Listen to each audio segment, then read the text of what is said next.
De la palabra a la senadora Ana Lilia Rivera Rivera para presentar el dictamen a nombre de la Comisión de Estudios Legislativos Segunda en términos de lo dispuesto por el artículo 196 del reglamento.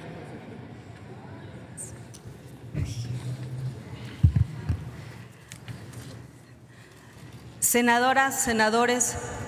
pueblo de México.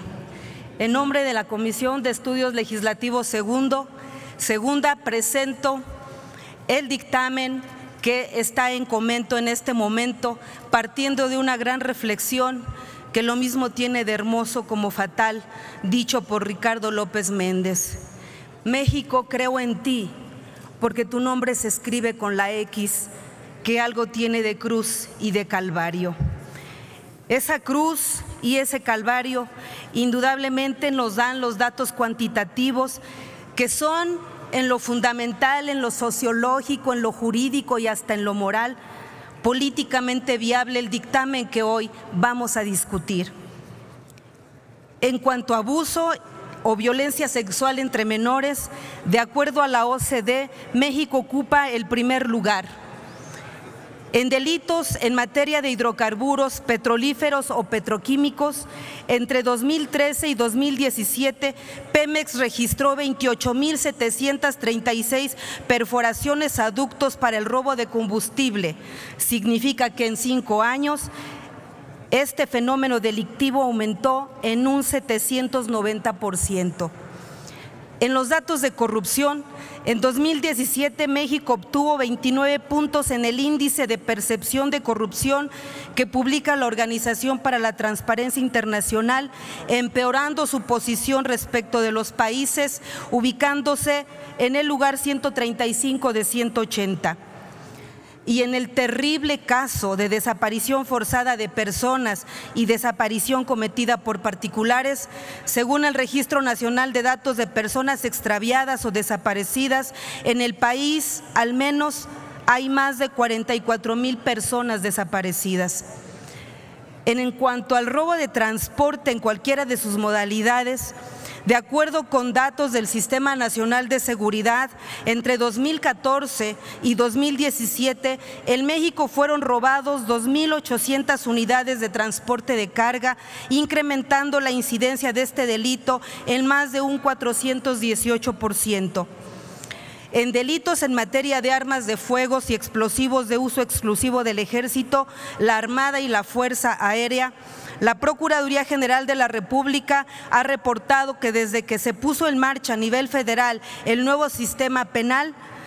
ha consignado a 6,905 personas por portación de armas de uso exclusivo del Ejército. Sin embargo, de ese número de 6,210 personas que sí fueron vinculadas a proceso penal, solamente 1,143 se les dictó como medida cautelar la prisión preventiva, es decir, solo el 18,4%. ¿Y qué decir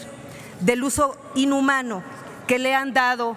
los últimos gobiernos, sobre todo al manejo de los programas sociales para llevar a cabo fraudes electorales a través de la condición y de la compra de los votos? Señalaba el jurista Manuel García Pelayo que la Constitución es una forma abierta a través de la cual pasa la vida, pero la vida no pasa sin dejar un rastro en la Constitución. Lo anterior es cierto en virtud de que el constitucionalismo, que tiene que ver con los más altos valores, como son los derechos fundamentales, la paz, la justicia, las estructuras del Estado de Derecho, el interés general, la seguridad y la cooperación, requiere para la salvaguarda de tales valores una Constitución viva, capaz de adecuarse para hacer frente a las amenazas y necesidades del momento. En este sentido, parafraseando al jurista alemán Hayek, la reforma constitucional se produce necesariamente siempre que se dé una contradicción o insuficiencia entre la Constitución y la realidad constitucional. En el caso que nos ocupa, el dictamen de las Comisiones Unidas de Puntos Constitucionales y Estudios Legislativos segunda aprueba la reforma al artículo 19 de la Constitución para introducir al catálogo de delitos que ameritan prisión preventiva oficiosa el abuso o violencia sexual contra menores,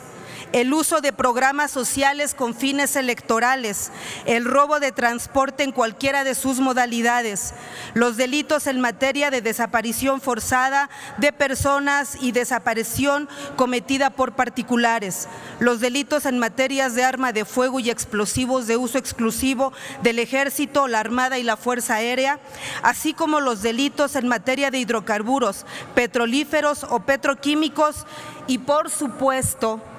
los hechos de corrupción. La integración al texto constitucional de cada uno de los delitos señalados encuentra su justificación en el daño grave que causan a la sociedad mexicana, incremento significativo que ha tenido su comisión en los últimos y recientes tiempos por el alto índice de impunidad que existe al respecto. Ahora bien, no pasa por alto para las comisiones dictaminadoras que la garantía de la libertad personal es un baluarte para todo Estado de Derecho y que existen opiniones expertas en el ámbito nacional e internacional que apuntan hacia la conveniencia de reducir el uso de la prisión preventiva en tanto que constituye una medida restrictiva a la libertad personal. Las comisiones dictaminadoras coincidimos en esa opinión. En efecto, lo deseable sería que no hubiera necesidad de hacer uso de la prisión preventiva. Sin embargo, como legisladores no podemos ser ciegos ni sordos de la realidad constitucional que demanda una medida jurídica eficaz para optimizar la procuración de justicia. Ahora, las comisiones dictaminadoras no somos omisas de las consideraciones técnico-jurídicas de la jurisprudencia nacional e internacional que ha desarrollado respecto a las restricciones a derechos fundamentales. Al respecto, es necesario recordar que si bien la prisión preventiva oficiosa constituye una restricción a la libertad personal, esta libertad, al igual que cualquier otro derecho humano, no es absoluto, tal como lo corrobora el contenido del artículo 32.2 de la Convención Americana de Derechos Humanos al referir que los derechos de cada persona están limitados por los derechos de los demás, por la seguridad de todos y por las justas exigencias del bien común en una sociedad democrática. Asimismo, en virtud del principio jurisprudencial denominado margen de apreciación nacional, los tribunales internacionales en materia de derechos humanos han reconocido que existe un espacio de discrecionalidad con el que cuentan los estados para fijar el contenido y el alcance de los derechos humanos, tomando en consideración determinadas circunstancias jurídicas, sociales y culturales, en el entendido de que en todo caso las restricciones por su ejercicio son excepcionales y se encuentran sujetas al control judicial, caso por caso, pues partimos de la idea de que un derecho no puede juzgarse en abstracto, omitiendo los marcos sociales y económicos que lo circundan. En suma, las restricciones a derechos humanos contenidas en el texto constitucional son válidas a la luz del primer párrafo del artículo primero de la propia norma fundamental. Sin embargo, no podemos perder de vista que las restricciones a derechos humanos, aun estando expresamente establecidas en la Constitución, no son absolutas, es decir, no constituyen figuras metaconstitucionales, pues están rodeadas de garantías y derechos que deben observarse para su aplicación y que su aplicación resulte válida. Por lo anterior,